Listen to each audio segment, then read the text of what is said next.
2-3 దినాల సంధి మంత్రి పొన్నం సారు బండి సంజయ్ సార్ల మధ్యలో పంచాయతీ గట్టిగానే నడుస్తున్నది.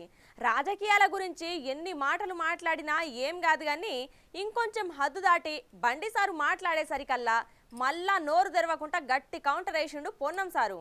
గముచ్చట ఏందో చూద్దాం పర్రి. ఇక కొన్ని దినాల సంధి మంత్రి పొన్నం సారు బండి సంజయ్ సారు మధ్యలో మాటల యుద్ధం గట్టిగానే అవుతున్నది. ఇదంతా కథ స్టార్ట్ చేసింది మాత్రం బండి సారే అని చూసిన మనకు కూడా సమజైతున్నది. ఇక విషయం అమ్మకాడికి వచ్చే వరకల్లా పొన్నం సారుకు కోపం వచ్చి బండి సారు మీద ఫైర్ అయ్యిండు. ఇక సారు మాట్లాడుకుంటా రాముణ్ణి రాజకీయాలకు తెచ్చుకుంటా ఆ దేవుణ్ణి వాడుకుంటున్నావు, నేను అక్షంతల గురించి మాట్లాడితే పత్రికలు రాయకపోతుండేనా, లేనివన్నీ కల్పించుకుంటా చౌకబారు విమర్శలు చేస్తున్నావు, నేను ఎంపీగా ఓడిపోతే రాజకీయ సన్యాసం తీసుకుంటున్నావా అని సవాల్ ఇసురుతున్నావు, అసలు నీకు సిగ్గుందా, 4 సార్లు ఎమ్మెల్యేగా పోటీ చేసి ఓడిపోయిన నువ్వు రాజీనామా చేసి ఇటువంటి సవాళ్లు ఇసురాలే అని స్ట్రాంగ్ కౌంటర్ వేసిండు సారు.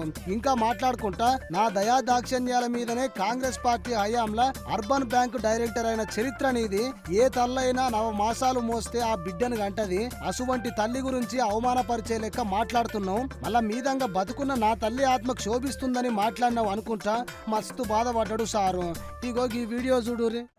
బండి సంజయ్ గారు ఏ తల్లి అయినా 9 మాసాలు మోస్తే ఒక బిడ్డను గంటది, అటువంటి తల్లిని అవమానపరిచే విధంగా మాట్లాడినావు. నా తల్లి కావచ్చు, నీ తల్లి కావచ్చు, ఏ తల్లి అయినా, పైగా బతుకున్న నా తల్లిని ఆత్మకు శోభిస్తుందని మాట్లాడుతున్నావు, నేను రాజకీయ లబ్ధి అంటున్నావు.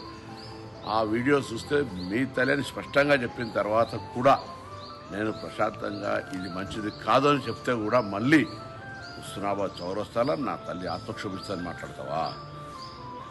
నేను తెలంగాణ ప్రజలను కోరుతా ఉన్నా, భారతీయ జనతా పార్టీ నాయకత్వాన్ని కోరుతా ఉన్నా, తల్లి మీద ఇటువంటి మాట మాట్లాడిన ఈ పార్టీ నాయకులు ఏం మాట్లాడతారు? ఇలా నా తల్లి కాదా? ఇలా ఈ విధంగా 9 మాసాలు మోసి కంటే నా తల్లిని అవమానపరుస్తావా?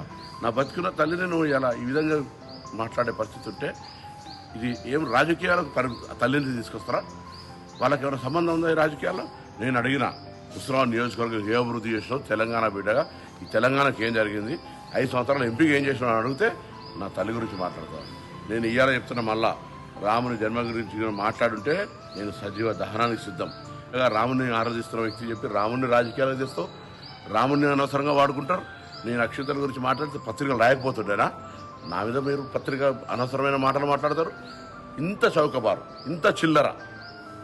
నేను ఇవాళ వెజిటేరియన్, భక్తుని, హిందువును. రా, పొద్దున్న లేస్తే మాంసం లేని బతుకో, మందు లేని బతుకో.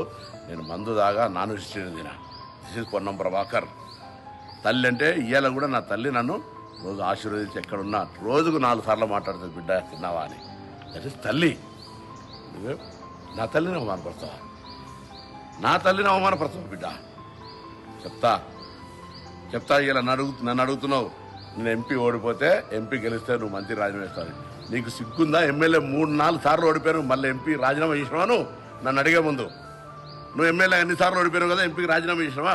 నువ్వు ఒక్కసారి ఎంపీ గెలిచావు పీకుడు, నేను గెలిచినా. నీకంటే ముందు మార్కెట్ చైర్మన్ అయినా, నా దయా దాక్షిణ్యం మీద Congress panel urban bank director పెద్ద పీకుడు. నువ్వే మాట్లాడుతావు ఇలా. అందుకే జాగ్రత్త. చూసిర్రా సారు ఎట్లా బాధపడుతున్నాడో. రాజకీయాలకు నా తల్లిని ఎందుకు తీసుకొస్తున్నావు, సత్తా ఉంటే డైరెక్ట్ గా నాతో రా అని గట్టిగానే వార్నింగ్ ఇచ్చిండు సారు.